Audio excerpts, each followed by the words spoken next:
Olá, pessoal. Como é que vão vocês? Estou aqui com Cláudio Alves e também Cláudio Alves de Medeiro para bater um papo. Cláudio é um grande cantor, né? Mas hoje nós não vamos falar de música e hoje ele não vai cantar aqui. A gente vai fazer isso uma outra oportunidade, né? Aqui no canal de arte e cultura, a gente vai conversar sobre tecnologia, né? A gente vê que tecnologia tem um impacto sobre economia, tem um impacto sobre política, né? Tem um impacto sobre cultura, sobre arte. Vejam as lives, né, que a gente está ouvindo no Instagram, no Facebook, no YouTube, elas não existiriam se uma tecnologia não viabilizasse isso. Veja a política, né, como ela mudou a eleição de Trump nos Estados Unidos, onde Cláudio está neste momento agora, assim como a eleição de Bolsonaro aqui, o disparo de muita coisa robô na tecnologia de YouTube, de Facebook, né? Tecnologia sendo sondada também lá nos Estados Unidos pelo Facebook para ver a opinião do leitor e tentar influenciar, como é o caso da Cambridge Analytics, né? E também aqui no Brasil, pelo WhatsApp, que é onde o sujeito se sente muito inteligente com a informação do WhatsApp, tecnologia foi utilizada também. Então, ela está presente na arte, na política, na economia, na área de produção, na área de finanças, e ela também está presente na cultura, em vários aspectos da cultura, mas no que a gente vai aprimorar agora aqui, abordar um pouquinho, é sobre essa coisa do cotidiano, quando ela é mudada muito, como o nosso cotidiano tende a mudar cada vez mais na medida em que a tecnologia muda, né? Cláudio, você está falando comigo agora aí do Texas, né? Você está na região metropolitana de Dallas, e a gente tem aí a notícia de que um dos dois piores lugares dos Estados Unidos, parece que o pior lugar é a Flórida, e o segundo pior lugar aí é o Texas. Meu boa noite aí para você. Aliás, para você boa tarde, né? Para mim aqui é boa noite. Me diga aí como é que está um pouco esse cotidiano do Texas, tendo em vista esse ainda em volta da pandemia aí nos Estados Unidos. Boa noite, Wagner. Boa noite, pessoal. Boa tarde para mim aqui. Sim, o Texas foi considerado aí um dos piores locais dos Estados Unidos, né? No início a gente teve um tempo de quarentena e aí a gente teve que prorrogar esse tempo, né? Porque infelizmente houveram muitas mortes aqui, né? Então a gente está em quarentena ainda, mas estamos aí transitando para voltar ao normal aí à medida que o tempo está passando e as coisas estão melhorando. Bacana. E está muito apreensivo com isso? Como é que é? Consegue circular com alguma tranquilidade? As pessoas se aglomeram muito, estão muito.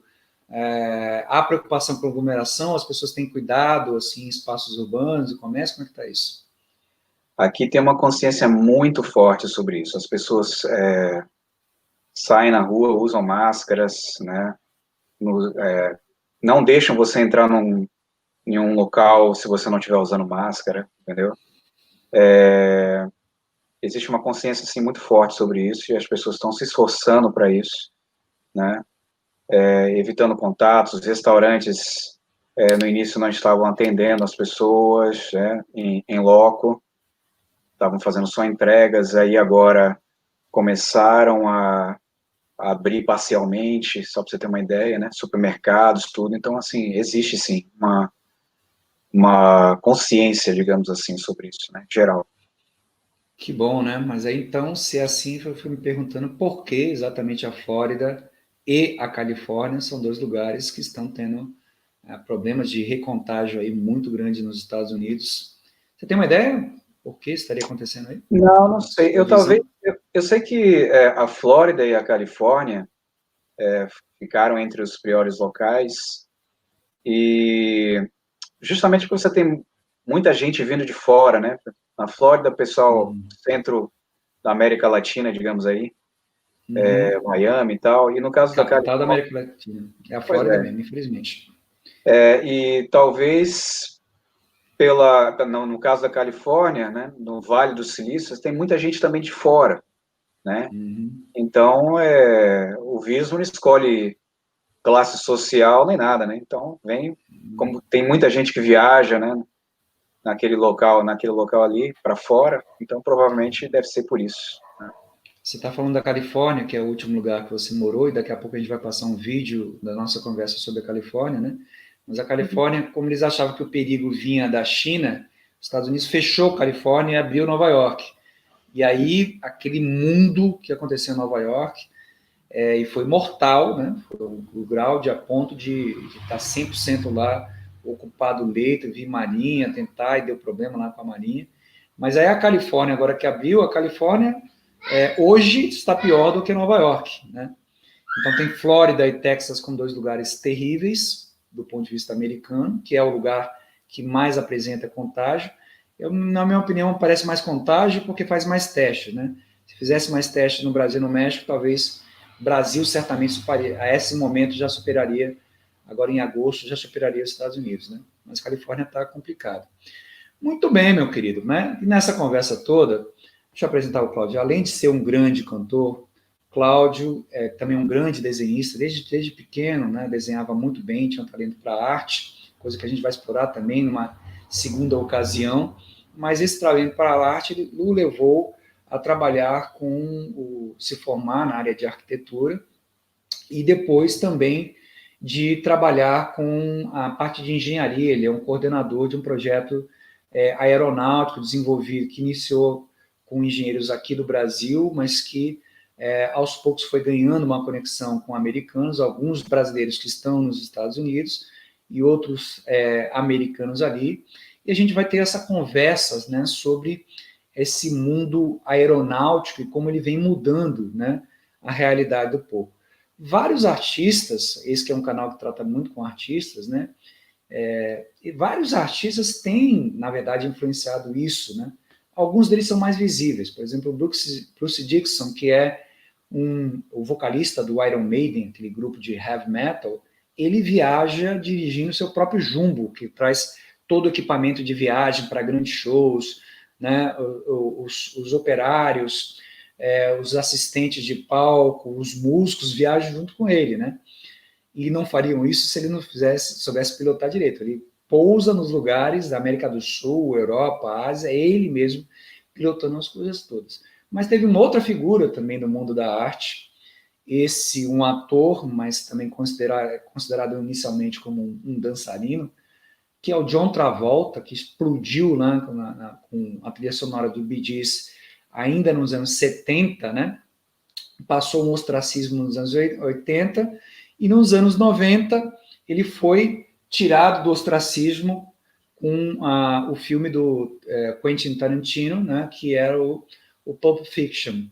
E aí, apesar disso, a partir disso, ele começa a ser inserido em Hollywood, no cinema americano, mas chama atenção o fato de que ele dirige avião, ele mora num condomínio que tem pequenos aviões, inclusive, em algum momento lá, talvez no canal Em Tempo, a gente mostre essas fotografias, um jato grande, né, daqueles jatos que se fossem Boeings reconfigurados aqui no Brasil, dariam para levar 200, 300 passageiros. Né? E isso teve um grande impacto sobre chamar a atenção, né, dessa possibilidade de ter condomínios aeronáuticos, e houve uma proliferação de condomínios aeronáuticos nos Estados Unidos. Cláudio, você comenta um pouquinho, Cláudio, sobre esse impacto, né, desses condomínios aí nos Estados Unidos. Isso mudou alguma coisa? Mudou até que ponto? Né? Fala um pouco a respeito sobre isso. Olha, Wagner, esse caso especial do John Travolta realmente foi uma coisa que me chamou muita atenção no início, né? Ele tem uma casa que tem 2 garagens de aviões, né? Dois espaços, né? Um espaço onde ele bota o Boeing dele, 737, e um outro lado ele tem lá um Gulfstream, que é uns jatos mais caros que existem, né? E essa casa dele virou motivo de revista, né? Notícia e tudo mais, né? Foi muito divulgado. Se vocês procurarem, né? Vocês vão encontrar aí sobre isso aí. E isso aí foi uma das coisas que começou a popularizar a questão de condomínios aeronáuticos, né? Aqui nos Estados Unidos. Ao contrário do que se pensa, condomínios aeronáuticos não são uma coisa para rico, né? Para gente rica, né? Tem Nos muito Estados dinheiro. Unidos.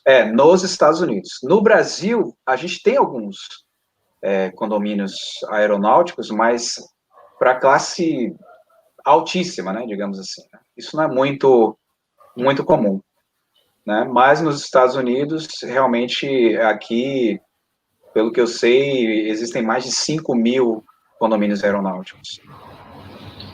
Pois é, meu queridão. A gente está aqui para conversar um pouco sobre essas questões das tendências, né? A gente não está fazendo isso de uma forma sistemática, a gente vai fazer de uma forma sistemática lá no canal Em Tempo, né? Que é um canal que trata de dinâmica social, de economia, de política, finanças. A gente vai fazer uma série, inclusive, contando aqui com a presença do Cláudio, separando por subtemas, né? Mas a gente quer explorar um pouquinho essa tendência aeronáutica agora para um outro lado, que é a verticalidade, a mobilidade vertical, né, que se aponta como tendência a partir do desenvolvimento aeronáutico e outras tecnologias que a gente vai tocar.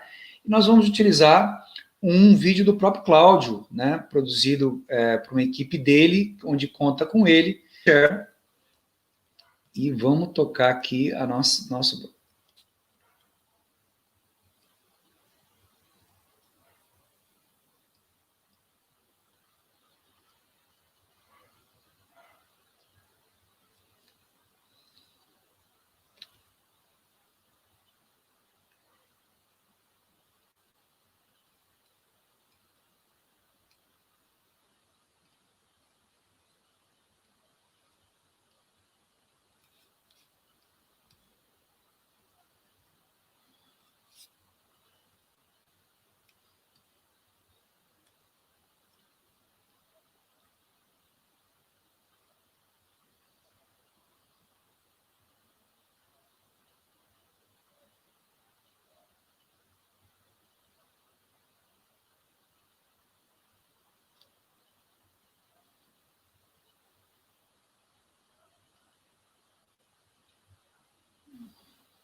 Bom, pois é isso aqui deu um textezinho aí do que a gente vai tratar um pouco isso, a gente vai abordar de uma forma mais sistemática essas tendências que nós vamos chamar de tendência de mobilidade vertical, e é por isso que nós estamos aqui para conversar com o Cláudio, exatamente para entender como essa tendência, quais as características dessa tendência e como essa tendência ela pode implicar numa mudança do comportamento das pessoas, da cultura como as pessoas lidam com o transporte, com a distância, com o trabalho, né? O que você consideraria, Cláudio, as principais características, né, dessa tendência?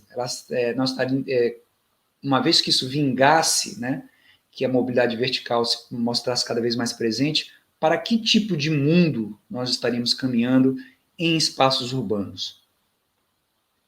Olha, Wagner, isso vai mudar muito, né? Às vezes, quando eu falava sobre isso com algumas pessoas aqui nos Estados Unidos, eles comentavam comigo, assim, eu já ouvi muito esse comentário, assim, parece os Jacksons, né? Aquele desenho dos Jacksons dos anos 60, né? Uhum. Então, assim, é interessante porque realmente é aquilo ali, né? É uma tendência mesmo que vai acontecer. As pessoas... existe um projeto lançado pela Uber, chamado Uber Air, ou Uber Elevate, que a Uber fez aí um contrato aí com várias empresas de aeronáutica para desenvolver táxis aéreos, né? Aeronaves autônomas. E essas aeronaves, elas não são convencionais. A gente chama de flying car, carros voadores, mas isso é uma gíria, na verdade, né? O que está acontecendo é que a gente começou uma verdadeira corrida, a gente está numa revolução do setor aeronáutico, né, para desenvolver essas aeronaves autônomas, né, para atender inicialmente aí esse programa da Uber, mas você tem várias outras empresas de aeronáutica trabalhando em paralelo, não só a Uber, desenvolvendo seus próprios projetos, né? E até mesmo as empresas de carro, de automobilismo, acordaram para isso e já estão começando a desenvolver alguns projetos já por conta própria. Algumas empresas já se juntaram, né? Tipo, a Boeing se juntou com a Porsche e estão desenvolvendo uma aeronave, né? Um flying car, um carro voador, só para você ter uma ideia, né? E tem vários outros projetos aí, eu posso enumerar aí uns 100 números de coisas assim. Foi interessante. Você queria dar uma ilustração? Teria alguma ilustração visual que você pudesse passar para o pessoal aqui, compartilhar um pouquinho do que se trataria? Sim, aqui é uma das propostas, né, de centrais, né, de pouso e decolagem de aeronaves, né? E isso só está sendo possível porque nesse programa da Uber, as aeronaves elas vão fazer pouso e decolagem vertical. Você não vai precisar de pista, né? E aí você tem aí esse desenvolvimento de propostas, né, digamos assim, de escritório de arquitetura para essas diversas plataformas, né? A Boeing lançou um programa deles também, que é chamado GoFly. Eu vou parar de compartilhar a tela aqui, que é também um programa que está lançando aí um prêmio de US$ 2 milhões para empresas desenvolverem propostas novas, né, de aeronaves não convencionais. Então, isso está desencadeando várias coisas, né? Existem empresas, startups, deixa eu compartilhar aqui mais uma vez. Então, deixa eu passar aqui para você. Mas me diga uma coisa, enquanto você compartilha. A Uber deu uma previsão de quando mais ou menos espera poder fazer isso? Começa o quê? Daqui a 3 anos, daqui a 4? Porque a gente já tem Uber Táxi, né? Inclusive em São Paulo, tem muita gente que não sabe disso. Para essas outras tendências, tem prazo para algum desses fatos que você está gerando aí? Vou deixar de novo você na tela, falando e exibindo o teu negócio enquanto me responde e mostra outras coisas. Bom, a Uber pretende iniciar os testes, né, os testes iniciais esse ano. Inclusive, foram escolhidas 7 cidades no mundo, dentre as quais 2 são no Brasil, né? Nova York, você tem Dubai, você tem Los Angeles e São Francisco, a região de São Francisco, Vale do Silício. Você tem São Paulo e Rio de Janeiro. Você tem aqui também a cidade de Austin, né? Que é onde a Uber está fazendo testes com carros autônomos. Mas eles pretendem fazer aí, inicialmente, esses testes, as aeronaves elas não vão ser totalmente autônomas, né? Elas vão ser, isso vai ser transitado, né, paulatinamente, de piloto para o sistema até se tornar, ano a ano, né, até se tornar totalmente autônomo. Interessante. Muito bem. Sobre essas questões da tendência, algum outro aspecto assim que a gente, nessa forma resumida, que a gente está tendo aqui, né, já que a gente vai fazer a série lá no canal em tempo, alguma outra coisa que você gostaria de destacar um pouco? Eu estou mostrando aqui alguns projetos pequenos, né, que foram lançados, e isso aí está se repercutindo, né, em escritórios de arquitetura que estão começando a fazer propostas de modelos urbanos, né, de residências para a próxima geração, né? Edifícios onde você vai pousar no topo do edifício, né, com sua aeronave e de repente vai pegar um elevador e estacionar na própria garagem ali no mesmo nível do seu apartamento, né? Aqui tem outras propostas de empresas, a Embraer, aqui é uma proposta da Hyundai, né? Aqui a proposta da Porsche, da Boeing, né? São aí as diversas propostas aí que você está vendo. E lá mais na frente aí a gente vai falar sobre o nosso projeto aí. Esse aqui é só um pitaco aqui do que a gente está desenvolvendo, né, das nossas aeronaves. Muito bem, eu mesmo, se estivesse vendo isso pela primeira vez, estaria bastante curioso saber como é que estão vocês agora no desenvolvimento dessas etapas, né? Eu já vi vários estágios da etapa, a gente vê uma coisa, inclusive no Brasil, as pessoas não sabem, né? Mas a maior fábrica de aviões de pequeno porte do Brasil não está em Buenos Aires, não está em Santiago, né? Não está no México, está na gloriosa cidade de Feira de Santana. Uma vez eu e Cláudio nos deslocamos para conhecer lá o produtor disso, uma história muito interessante, que de repente a gente podia até inserir, né, nessa conversa lá do Canal em Tempo. Mas por enquanto aqui ficamos nesse montante em que nós estamos, Claudinho, e a gente desdobra isso lá no Canal em Tempo um pouco maior, mas eu estou vendo que você tem uns violões aí atrás, né? Eu sempre vi você desde pequeno sendo ligado à música, mas não é muito comum você tocar. Esses violões são seus? Como é que é essa história aí? Violões é instrumento de corda, né? Tem um violão aqui, tem um trompete, tem um violino aqui, são da minha namorada. Eu estou falando da casa da minha namorada atualmente. Ela toca vários instrumentos. Muito bem, viva a música aí. Começamos falando de música, terminamos falando de música.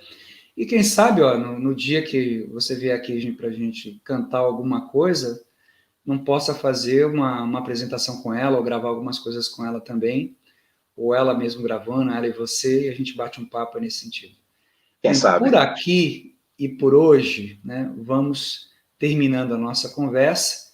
Vamos encontrar novamente Cláudio aqui, quem sabe com a namorada, cantando e tocando um pouco aqui no canal Wagner Alves, esse canal de arte e cultura. E lá no Canal em Tempo, a gente vai sistematizar um pouco essa coisa, com mais imagens, com mais tempo, pegando esse desenvolvimento de condomínios, pegando do outro lado o desenvolvimento de arquitetura e engenharia para abarcar, né, nas residências, nos locais de trabalho, essas aeronaves, né? Como a gente imagina que o deslocamento e o transporte são afetados por esse cotidiano, mas essa é uma outra página para uma outra conversa. Por aqui, quero agradecer aí teu testezinho, né, teu experimentada que a gente deu, o gostinho que você deu aí para a gente, de poder acompanhar um pouco essas coisas. Se cuide aí, porque Texas tá hard o negócio, né? Tá feio o negócio aqui. Pois é. Os americanos precisam ver como é que está o Brasil, né? Porque a gente não faz teste. Se a gente fizesse o número de testes que os Estados Unidos faz, a gente ia estar mais uma vez naqueles topos do pódio que a gente não orgulha de estar. A gente já teve um topo de pódio desigualdade, ainda continuamos no topo de igualdade de países de renda média, mas se nós fizéssemos testes, nós estaríamos patente com o topo de pódio, né? Daí que os Estados Unidos está proibindo, inclusive, viagem de brasileiros para os Estados Unidos. Eles que estão numa situação ruim acham que a gente sabem que nós estamos numa situação que é vexaminosa, né? Mas vexatória. Então é isso, Claudinho.